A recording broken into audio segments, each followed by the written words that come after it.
The Chevron Richmond Refinery lies approximately 10 miles northeast of San Francisco in California's Contra Costa County. The 2,900-acre facility was initially established in 1902 and primarily makes transportation fuels such as gasoline and diesel, as well as lube oils. The refinery can process up to 250,000 barrels of crude oil per day. The first step of the refining process takes place in the crude unit, where crude oil is cleaned and heated before entering the distillation tower. Inside the tower, the crude oil is boiled. The vapor then condenses into various liquid hydrocarbon fractions, or streams, including jet fuel, diesel, and gas oil. The different streams exit the distillation tower through separate pipes or side cuts that lead to other sections of the refinery. On August 6, 2012, the crude unit was operating normally. Around 3:50 that afternoon, an operator was performing a routine check when he noticed a small puddle on the ground near the distillation tower. The liquid appeared to be dripping from an 8-inch insulated pipe 14 feet overhead.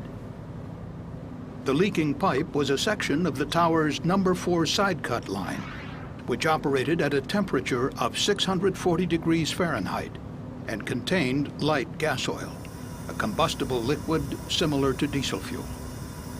Chevron inspectors knew that over the years, the walls of the number 4 side cut had thinned due to corrosion, but they did not realize how close this particular segment was to failure. There was no shutoff valve between the pipe and the distillation tower, and no way to isolate the leak. The head operator was called to the scene. Although he believed the situation was serious, he did not believe the small leak warranted immediately shutting down the unit and stopping production.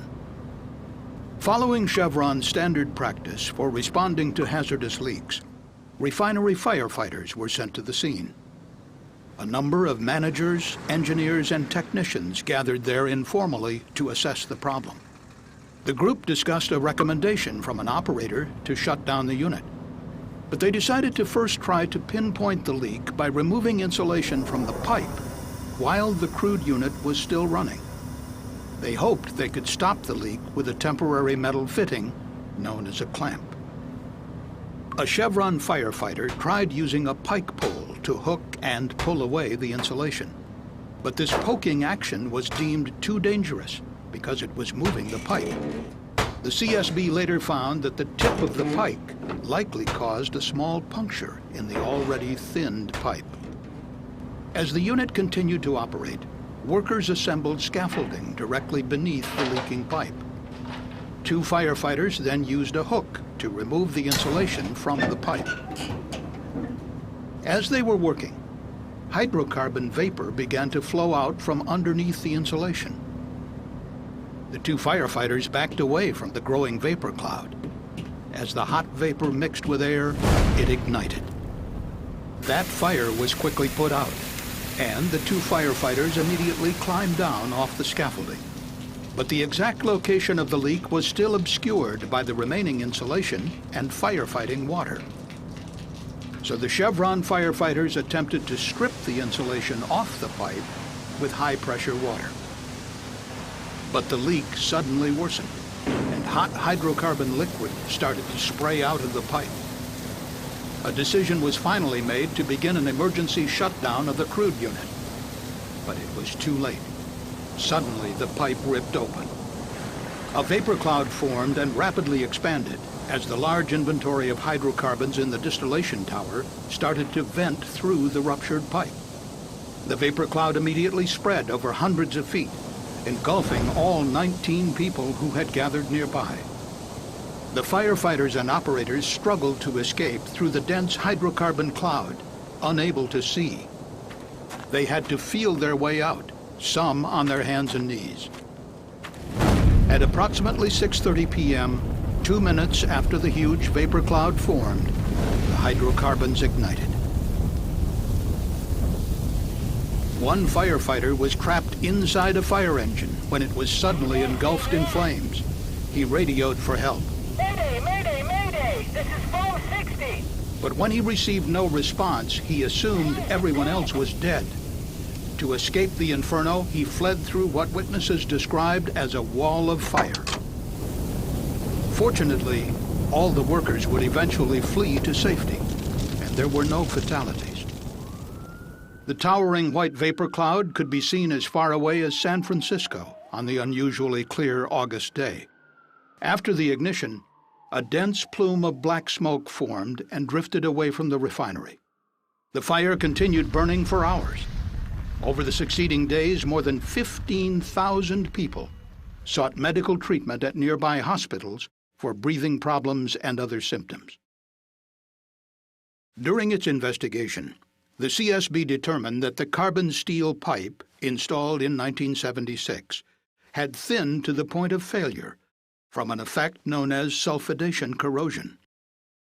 Carbon steel piping is particularly susceptible to this type of corrosion, which occurs over time when the steel is exposed to sulfur-containing hydrocarbons at high temperatures. Steel piping that happens to be low in the element silicon corrodes especially quickly. The CSB learned that sulfidation corrosion had caused a major failure at Chevron's refinery in Salt Lake City, Utah, in 2002. Chevron then performed an enhanced inspection of the No. 4 side-cut pipe at the Richmond refinery.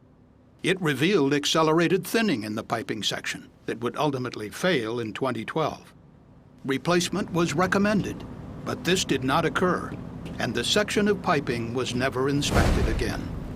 In 2009, Chevron experts recommended that every segment of high-risk carbon steel piping be inspected for corrosion. However, this was not done.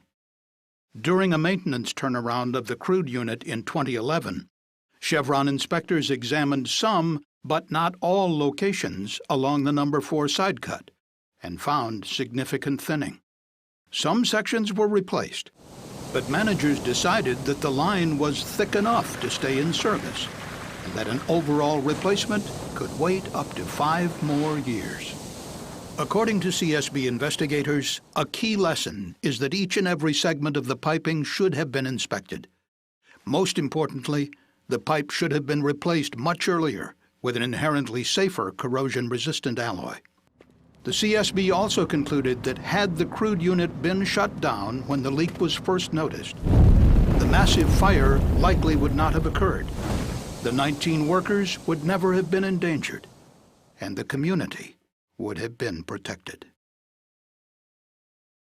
For more information on the CSB Chevron investigation, please visit csb.gov.